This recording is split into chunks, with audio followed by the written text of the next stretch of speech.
Okay, let's start. Good morning. This is the Gardener community meeting. The meeting is recorded and published on YouTube. Today we have 5 topics. First, Daniel will talk about container runtime extensibility. Then we have Ismail, who will talk about the Gardener release 1.3. And then we have 3 topics from the dashboard team. First, Lukas with code completion, project role management, and viewer role support. Then Holger will show the kubeconfig download, and Peter will show the garden control integration. Do we have any more topics? Okay, then Daniel, you can take over. Hi, good morning. Hi, good morning. Yes. Okay, perfect. Can I put myself on the very end of the list because there's currently a problem with the local setup? That would buy me a little bit of time if that's possible. Otherwise, it would be a problem Yeah, during then we the can demo. just proceed with the next topic. That would be Ismail. Thank you. Yeah, can you hear me? Yes. Okay. I want to give a short overview of the features included in the latest release of Gardener v1.3 and also the latest release of the provider extensions. They were all released yesterday. So let's start. First, we have major release for the Terraformer. V1 is released for Terraformer with 2 major improvements. The first one is, can you see my screen actually? Yes. Okay. The first one is actually that the Terraformer tool does no longer rely on volume mounts for getting the Terraform config and Terraform state that it needs. So it does now do live lookup for this Terraform state and Terraform config directly from the kubeAPI server. So the rationale behind that was that we saw rare cases in which the kubelet was mounting still an old version of these config maps. So the Terraformer pod was started with old version because of this stale cache from kubelet side. So it's an improvement in the Terraformer to always work with the latest version of this Terraform state and Terraform config. The next improvement is that the Terraformer 2 does now respect termination signals sent to PID1, and it directly forwards this signal to the underlying Terraform process. So running Terraform process is now properly terminated when termination signal is sent to the Terraformer pods. So this also improves cases in which the Terraformer was not storing the states for created infrastructure resources. The reason that I'm mentioning the improvements for Terraformer is that all the provider extensions are now adapted and using this new release of the Terraformer. There are also two improvements which are enabled or which are done globally for all the provider extensions. The first one is that there is a new sidecar controller which is responsible to save the worker states under the worker status. So that's basically related to the enhancement proposal for control plane migration. So the worker resource is now enhanced with restoration functionality and migration functionality. That's a piece which is required for the control plane migration. The next improvement is that the CRDs from the machine SAP Cloud.io group are now protected against accidental deletion If you recall, Raphael presented the Gardener seeds admission controller in the last community meeting, which is a mechanism to protect CRDs and custom resources against accidental deletion. So now the machine controller manager CRDs have this protection also. Okay, so provider AWS. The major improvements for provider AWS is that the support for Kubernetes version 1.18 is in, and with this version, the CSI support is also enabled. So starting from 1.18, the respective CSI driver is deployed, and the legacy volume drivers are no longer used. Also, the migration to CSI is also supported. So end users upgrading their Kubernetes version, for example, from 1.17 to 1.18, they will have this CSI support also in. Okay, so the same is also applicable for provider GCP. Version 1.18 is supported, and CSI is enabled starting from 1.18. Provider Azure version, Kubernetes version 1.18 is enabled.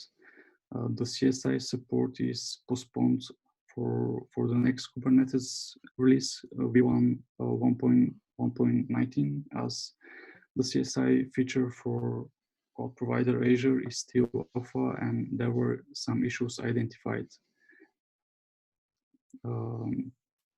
Also, the provider Azure was using the out of tree version of the quad controller manager, which was marked as alpha still, and we decided to switch to the legacy in-tree quad controller manager, and it is now used for provider Azure until the out of tree quad controller manager is promoted. Also, there is one more improvement for provider Azure, and it is that it is now possible to specify image IDs in the quad profiles, and these machine image IDs corresponds to machine images published to shared image galleries. So until now, it was possible to consume machine images published in the Azure Marketplace, and starting from this release for provider Azure, it is now possible to consume machine images which are published to the shared image galleries. Provider OpenStack, also Kubernetes version 1.18 is enabled. The CSI support is postponed to 1.19, as also there were some issues identified with the CSI driver for OpenStack. Also, there are two improvements in the OpenStack validator. The OpenStack validator does now allow specifying zones multiple times for a worker pool, and the validation for the 14 points in the shoot manifest was also improved to support expression matching. So provider aliquots, the improvement here is that again 1.19 is supported, and the aliquot extension since long time supports CSI, so no CSI changes are required for provider aliquot. Okay, the new version of Gardener also comes with new version of etcd Druid. There are small changes in the etcd Druid. So the first one is that there was an issue, and it was that the Gardener was passing OpenStack as a store provider for the etcd, but the etcd druid was expecting OS for OpenStack, so that's a mismatch is now fixed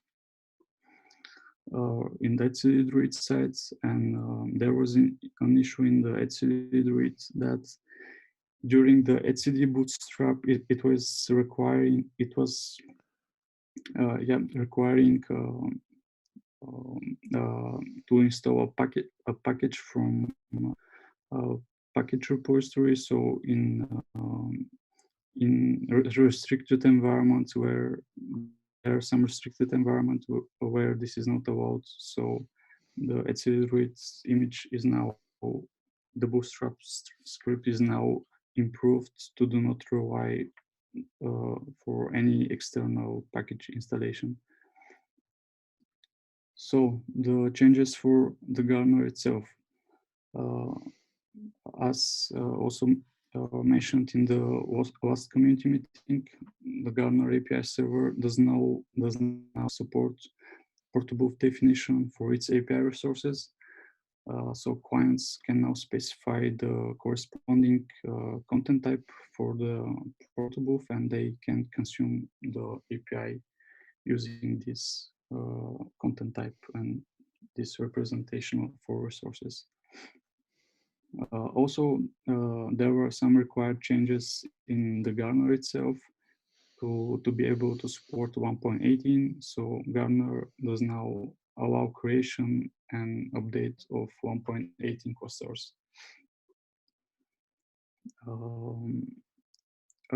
Also, this is the new component which was presented in the last community meeting by Raphael, the Gardener seat admission controller, which prevents customer sources and customer source definitions to be accidentally deleted. So this change is now part in this release. There is one change which is action required, and it is for developers or extension developers out of the Gardener organization. There was a Gardener/Gardener extension repository which was containing utility packages and common packages for the Gardener extensions, and this repository is now merged to Gardener/Gardener. And this repository, Gardener extensions, is now read-only, so all the extension maintainers needs to update their imports and vendors to point to latest Gardener. Also, several other improvements in Gardener. The API server does now allow to specify a shoot manifest without explicitly specifying the machine image version. So Gardener API server will now default the machine image version to the latest one from the cloud profile. So there is one improvement that makes container runtimes to be configurable on worker pool level. And the next improvement is that the next improvement is related to enhancement proposal 5, and it enhances the Kubernetes version with a new optional field. It's called classification, and it describes the kind of life cycle of this Kubernetes version with supported values, preview, supported, deprecated, and expired. The next improvement is that the seeds object is now enhanced with a new field. It is spec provider config. And this new field allows to specify a provider specific or seed specific configuration. And the control installation controller is now passing this provider config of the seed resource to the extension Helm charts. And in this way, it is possible for extension controller to find information for the seeds it is installed to. So these two improvements are kind of related. Yep, I think so. Basically, that was the major points from the Ghana release from yesterday. Do you have any questions?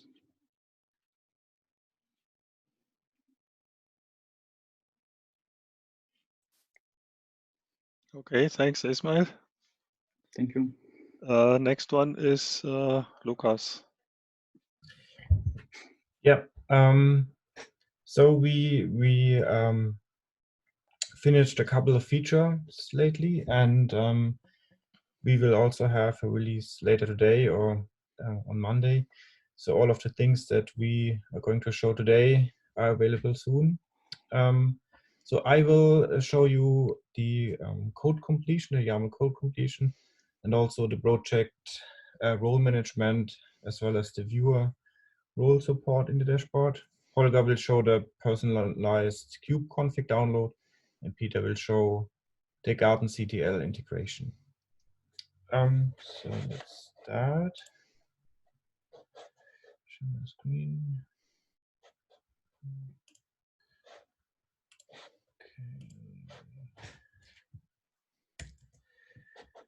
Okay, so can you see the dashboard? Yes.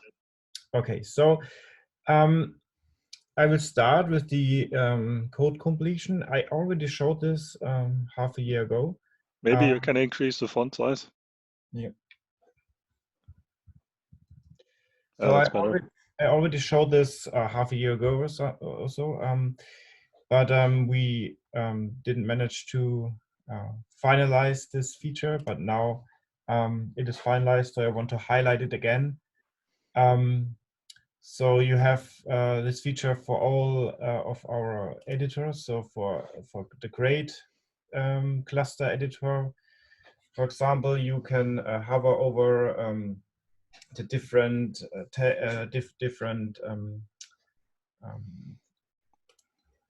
fields here and see some descriptions that we fetch from the specification.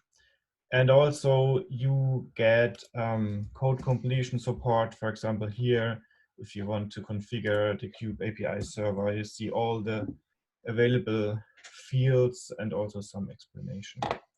The same is for clusters that are already graded.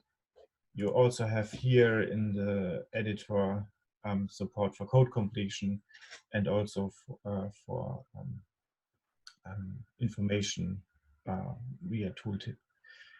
So, as I already said, we already showed this, but now it is available for. I think we already released it in the last release, or well, in this release, I'm not sure. Okay, so the other thing that I want to show is role management for project members. So here in my project, I'm currently administrator. You can also see that we show the roles in the list. And I'm now going to remove the admin role and make myself a viewer only of this project.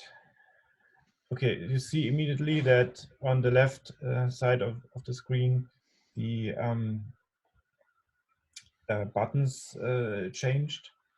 And also I don't have the delete and show kubeconfig buttons here anymore.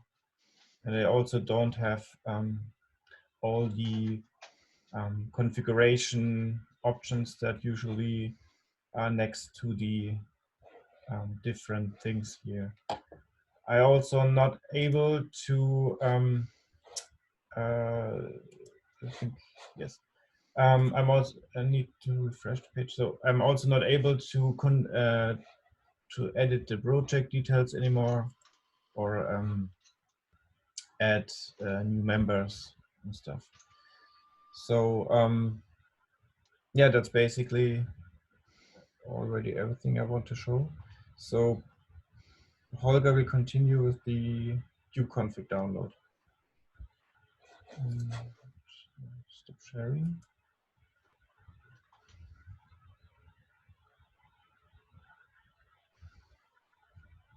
Hello, can you hear me? Yes. Yes.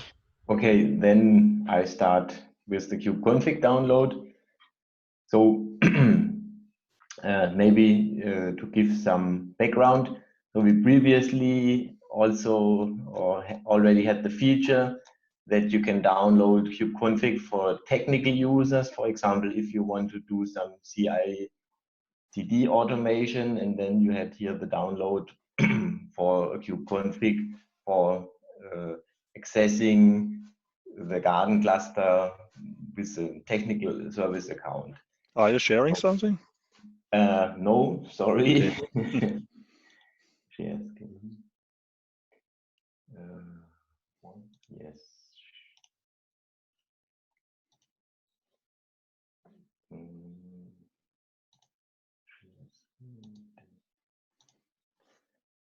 Oh, I have to enable it in system preferences. 1 second. Then you may have to reconnect.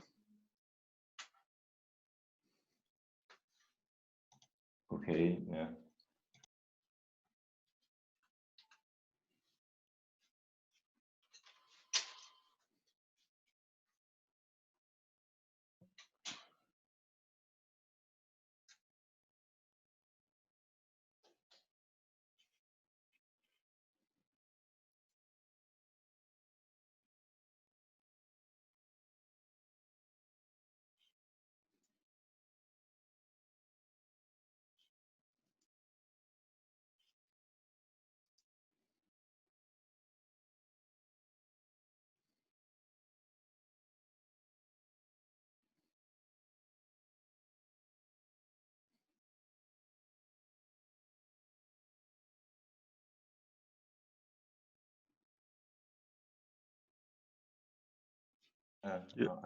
Do you see my screen now? Yes, and we can also hear you again. Okay. Okay. Which screen do you see? We see a browser window. Okay, yeah. Now you see The dashboard, yeah. the dashboard. Okay. So what I have shown you is that you can download kubeconfig for a service account, and now the requirement was that you also can access the garden cluster with your user, your personal user. And this is available at 2 places. So the first place is we have in the administration page of your project, we have a link for command line interface access. We link or we give the information that you can download the kubeconfig on the My Account page.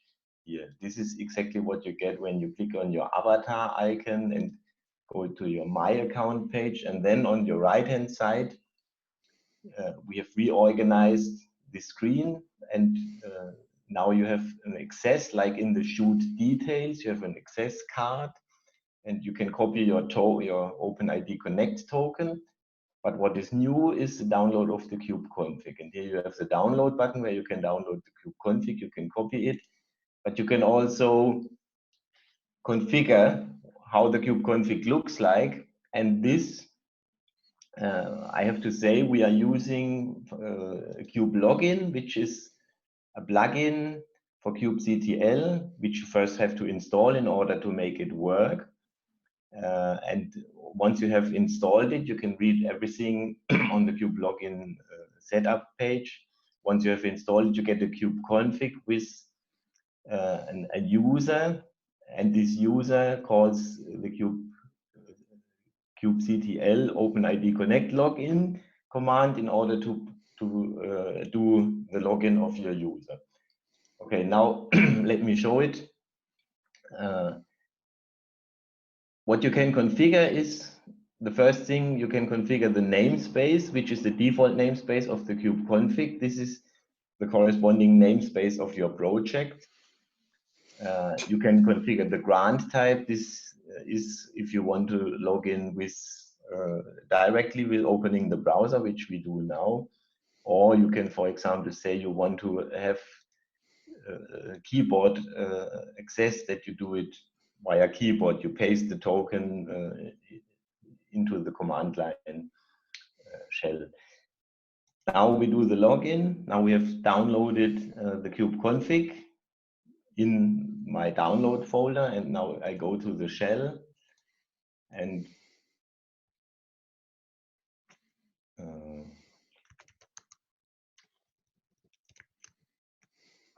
the kube login plugin stores the actual token in the kube cache OpenID Connect login folder. And you see there, currently there is nothing stored. And if I now target my kubectl to the downloaded kubeconfig, and then I do kubectl get shoots. Of course, you cannot list pods because you don't have authorization to list pods. So you only can list or access things you are authorized to, and in the Garden cluster you don't have authorizations for pods. Now we can do this. We are automatically opening the browser and we are logged in, and a few seconds later you get the list of pods. Okay, and so automatically the browser was open, you were logged in with single sign-on, and you don't have to do anything.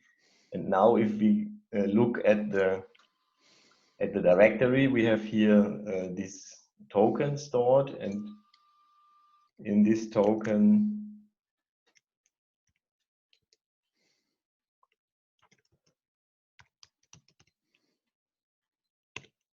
you here see that this token is stored.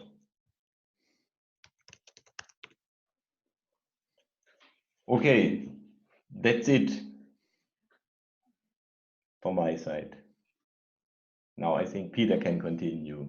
Yes. Thank you, Holger. Unshare.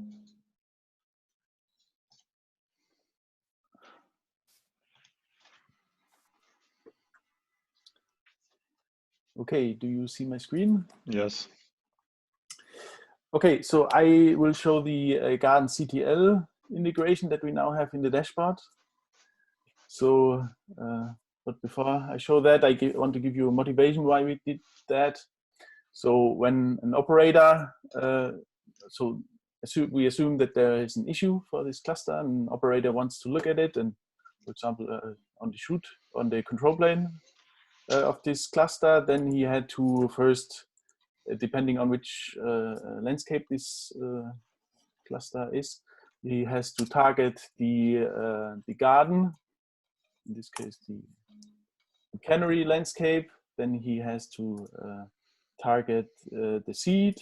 You can copy the seed name here, target seed, and then he could also copy the technical ID, which is the namespace, and he could get the pods that are inside this namespace. But so there's a lot of typing, and now we have a new card, the gardenctl card, and here you can, with one click, target the seed, and it's not only the seed, but also the namespace is targeted. So I can just copy this command, paste it here, and then I can, I have listed the pods in this namespace for this cluster with one command. And we also have a second command to target the shoot cluster itself. So copy it here, paste it, and list, for example, all the pods in this cluster. Yeah, and yeah, that's basically already it, what I wanted to show regarding this. So just some quick access for the operator. Thanks, Peter. Any questions to the dashboard team?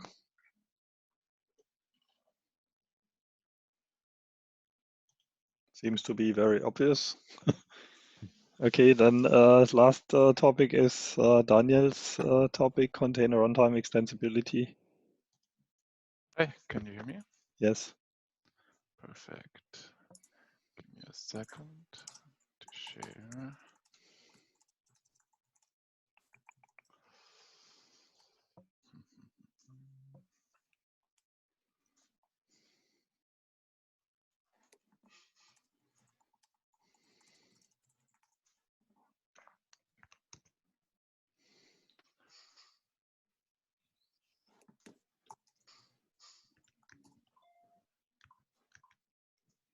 I can see your slides. Okay, perfect. So, just had to close the windows. So, so today's topic is about container runtime extensibility in Gardener. Thanks for waiting. As I said, I just had a little problem with my local setup here. So first off, why even supporting different container runtimes? We will also dive in a little later what are container runtimes anyways, in case you haven't heard of it yet. Basically, the reason for it is that some workloads run in untrusted, you want to run untrusted code, untrusted containers from untrusted sources, and you want to make sure that that code is executed in a safe manner, so you have higher isolation requirements for your workload. Also, it might be that in your cluster you want to have different tenants or multiple tenants, so you want to have a better tenant isolation. Also, the default in Kubernetes Docker might not be supported in a certain operating system, because Gardener can use any kind of operating system. So you want to have some flexibility. Also, there have been certain studies that you can achieve higher performance using an alternative container runtime, like containerd, so containerd without Docker, for instance. And also that concept is already supported by Kubernetes with the runtime class concept, so that you can transparently exchange the container runtime of a pod, depending on the use case. What about the Gardener runtime extensibility? So in Gardener, the extensibility concept is that you can add additional runtimes without even touching the Gardener core coding. That means these runtimes can be developed independently by a third party and can be separately maintained, and that creates also a lot of flexibility how to integrate it. Gardener just provides a contract here, and as long as the extensions adhere to that contract, an additional container runtime can be implemented. There's also a gap, so a Gardener enhancement proposal that describes the Gardener runtime extensibility and the extension contract. We will take a brief look at it later. So for your reference, I put this link into here, and you can check it out later. So first off, I think it makes sense to get a brief overlook over the terminology. What are container runtimes? Roughly, a container runtime creates a container, so an isolated Linux process from an OCI specification. So a root folder containing rootfs and configuration file and so on and so forth. There are different examples for that, or different implementations. For instance, gvisor, using runsc under the hood. That's what we are going to look at today, because that is currently supported in Gardener, or will be supported in a matter of a couple of weeks. There's also Kata containers using VMs under the hood, micro VMs. There's this the reference implementation runcc, and there's also libhot and others. So just to give you an idea that there are multiple ones, and they all could technically be integrated with Gardener using that extensibility contract. Where are we? you get a brief overlook. The kubelet calls, for instance, containerd, and that calls runc with an OCI specification. So we are the low-level runtime here. Next slide. I also pasted gvisor in here in case you want to take a look at it. We will not deep dive into it. The only thing that's important for us is that it provides a higher isolation for pods that want to run in there, basically through an indirection of the kernel that it doesn't allow all system calls. So that's the only thing that we don't have time to deep dive into here. Next off is the container runtime interface. That's also important here. Basically, it's a plugin interface which enables the kubelet to use a wide variety of container runtimes, and it's also developed out of the core. So the kubelet doesn't have to be adjusted in case there's a new container runtime. It just has this protobuf API that is generic, and each container runtime needs to support that protobuf API. And the kubelet can then communicate with gRPC with that container runtime interface that is usually implemented as a long living shim that serves that service. So you can, for instance, see that the container runtime interface has methods like start container, stop container, remove container. So it's a very high level definition. Next one is the container runtime shim. That's also important here. And it basically decouples the container manager, the high level runtime, like Docker containerd, that we'll take a look at later, and the low level container runtime. It sits in between a container manager and the container runtime. And all the communications that happens between the container engine and the container runtime happen through the shim. It's a long living process. It's basically the parent of the pod, and it allows the container manager to not be, or to be able to crash without even affecting the container. Basically, it keeps the standard I open that the container doesn't crash. That's all that I wanted to say about the container runtime shim. So next off, the high-level container runtime, there's this this definition is used in different contexts. That's why I put different names in here. A lot of people refer to it like a high-level container runtime or container engine, or I often say container manager. And you can see it here in this graphic. This is this part that the kubelet calls to over CRI to the container manager. This is this part. And the container manager, the high-level container manager, uses the low-level container runtime to create pods and manage pods. The high-level container runtime manages the life cycle of containers. For instance, if a container dies, it manages to restart it. It will, for instance, pull images. Sometimes it creates the interpod or the intercontainer networks, and so on.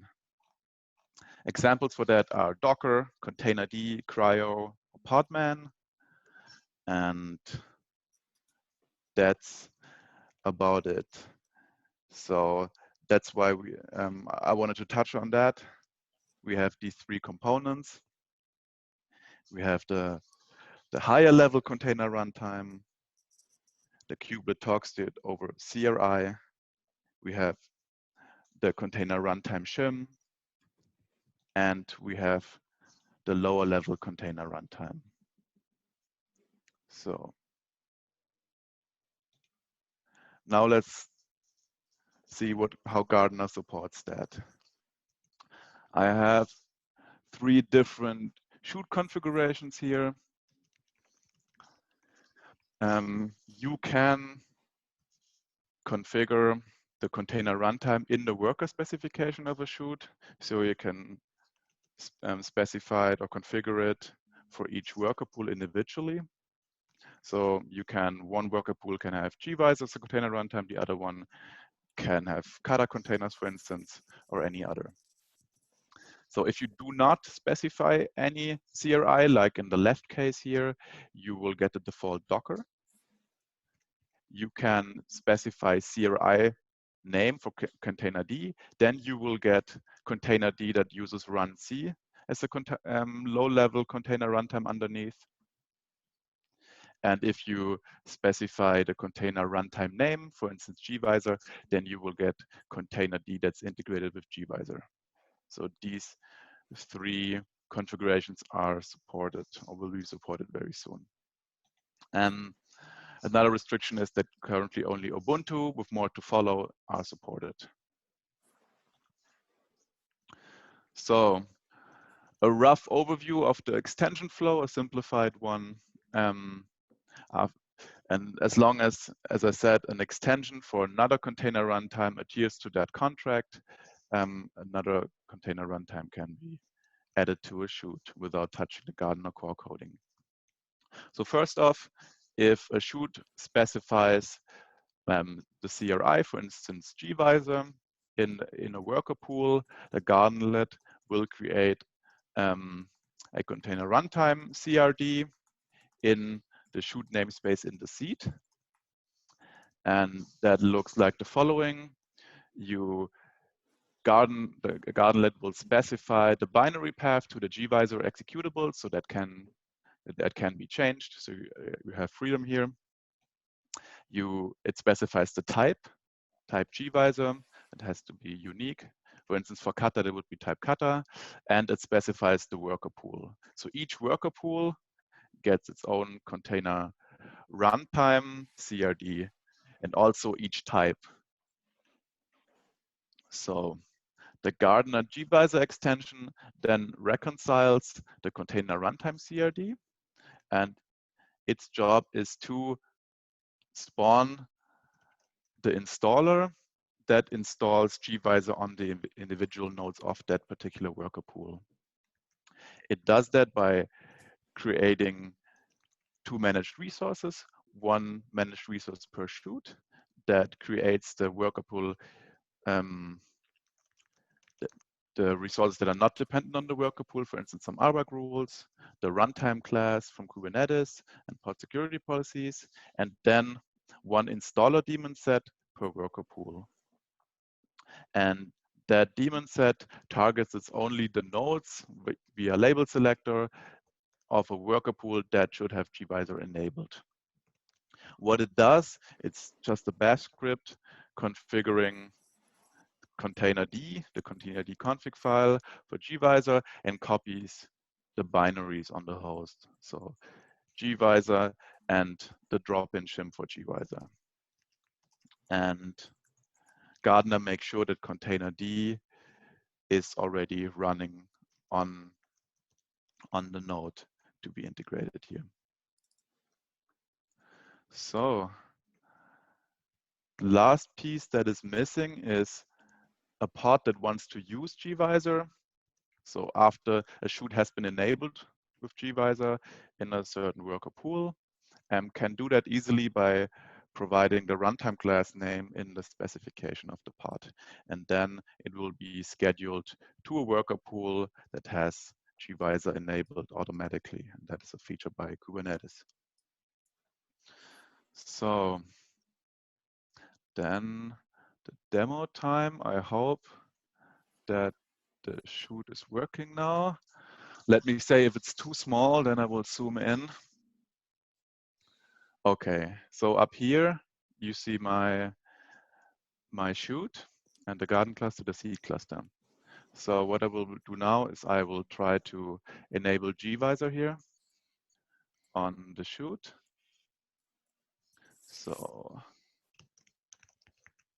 here you see what I configured here for one worker. I configure a container runtime of type gvisor. And now let me apply that.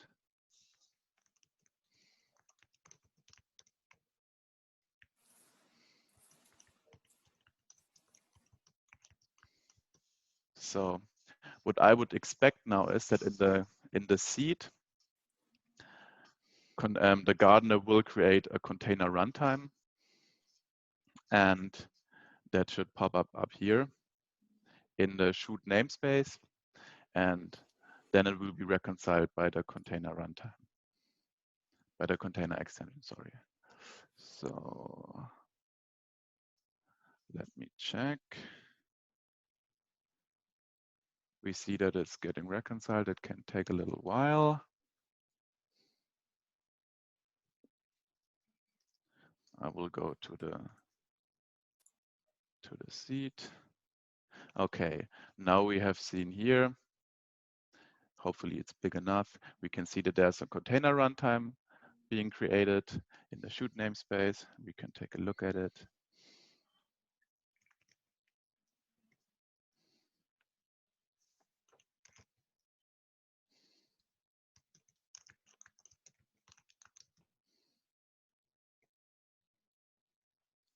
This is how the created container runtime looks like.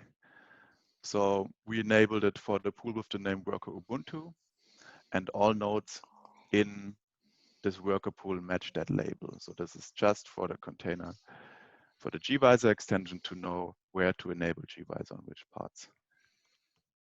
So we can already see that has been successfully reconciled, but the health checks apparently are still failing. So what we would do next is go into the shoot and check if it's there. Now we are in the shoot.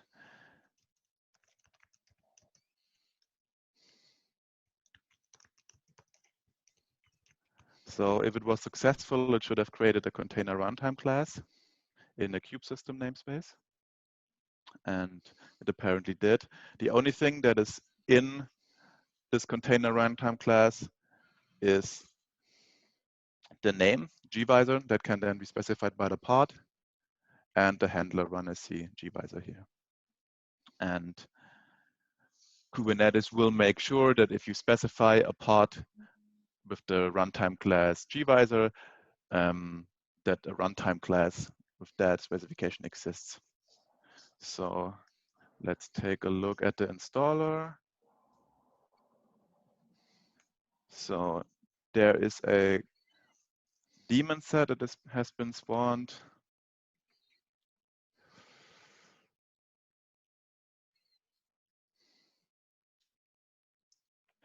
That has a node selector, and that node selector selects exactly the nodes of that worker pool where containerd and gvisor should be enabled. The daemon set spawned a part. This is this one.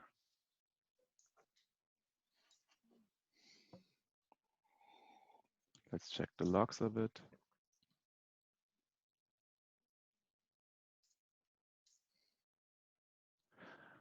So you can see what it did. This installer part, the daemon set part, just added the gvisor binaries, the shim binaries, and it configured containerd. So let's check the node.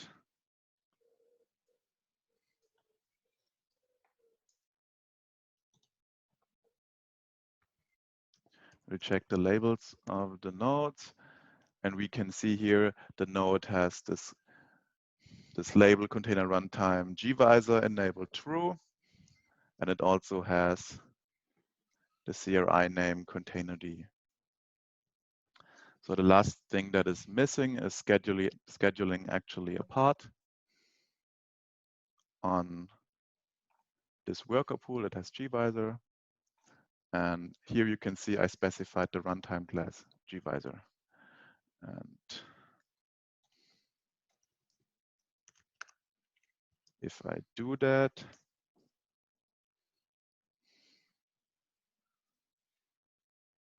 I can see it's running. If there wouldn't be gvisor enabled in the cluster, then the pod wouldn't be able to come up. So what we have done is we created a shoot cluster that has gvisor enabled in a worker pool, and then we created a pod that uses gvisor runtime. And that's basically it, what I wanted to show. If you have questions, feel welcome to ask them. And I think that's it from my side. I have one question. The daemon set which installed the gvisor binary, is it comes it from the extension, or was it something manually? That comes from the extension. Ah, so okay. Let me check. So you see here, we are now in the seed cluster, and you see the managed resources in here. And there's a managed resource. It's called extension runtime gvisor for this worker pool. Okay. And that contains the daemon set. And that is a daemon okay. set for each worker pool. Okay, thank you. Thanks, Daniel, for the demo and the explanation. One short question. What happens if you don't specify a runtime class and you have only one worker pool with, for example, gvisor enabled? Will it pick the gvisor runtime class automatically, or what Well, does let's happen? try that out.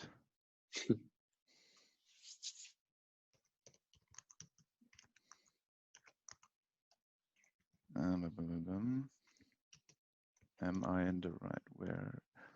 Oh, I think I'm here. Okay.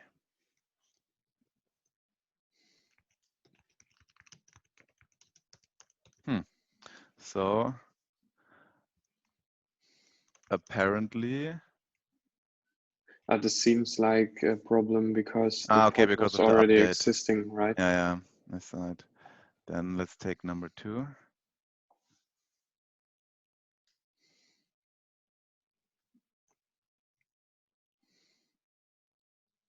Okay, apparently it will realize, or it realizes that there's only one worker pool. I can only schedule it on that one. So, Okay, and suppose we have multiple worker pools with different container runtimes, or let's say one without any additional configuration, so it will use Docker. How does this work in that case? I'm not too sure about that. So I think we can easily find that out. I'm sure that's also documented. I think I haven't played around with it too much to know. But my expectation would be that if there are multiple multiple worker pools, with, for instance, one has gvisor enabled, the other one does not, then the pods that do not specify gvisor as a container runtime are being scheduled on the worker pool that has no gvisor, so Docker enabled. That would be my expectation. Okay, I got it. So you're basically still able to run basic Docker containers on such a node that also has gvisor enabled, right? Yeah. Okay. Thanks. So just a continuation on that question. So the pod that is running now, there's only one runtime class in this cluster, and the default handler is runc, right? So runc for gvisor, so gvisor plus runc as you've shown. And if this runtime class doesn't match, then this pod that we're running now supposedly is a Docker container, not a gvisor VM, or? We are running a standard container image, yeah. No, I mean it's, so if I go into the node and I do Docker PS, would I see the gvisor 2 container, or what would a? You would not. Because then it's, so what, I don't understand now what was picked now to run this container. Okay, I get it. I think I misunderstood your question, Tim, before that. So if you only have gvisor enabled, then it will then container D is only configured to run with gvisor. And you can actually configure container D what to use. So you can configure it also to run two in parallel. You can say, okay, it should use runc And for gvisor enable pod, it should use runsc. So that's both possible. In this case, how it is configured at the moment, I think it would use run C, so you should be able to see it using Docker PS. That's what I also expect Yeah. in that case. Yeah. Yes. So, and maybe in addition to that, if you are on the node, right, and you're using a gvisor, you will not, if you use Docker PS, you will not see this container. You will have to go over containerd because containerd is managing the container now.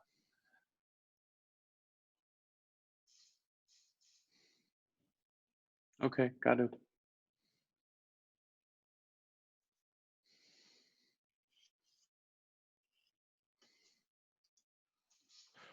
Okay, thank you, Daniel. Any more questions or additional topics for the last 2 minutes? If not, then thank you to all the speakers and see you next time. Bye-bye. Thank you. Have a nice weekend. Bye. Bye-bye. Bye-bye.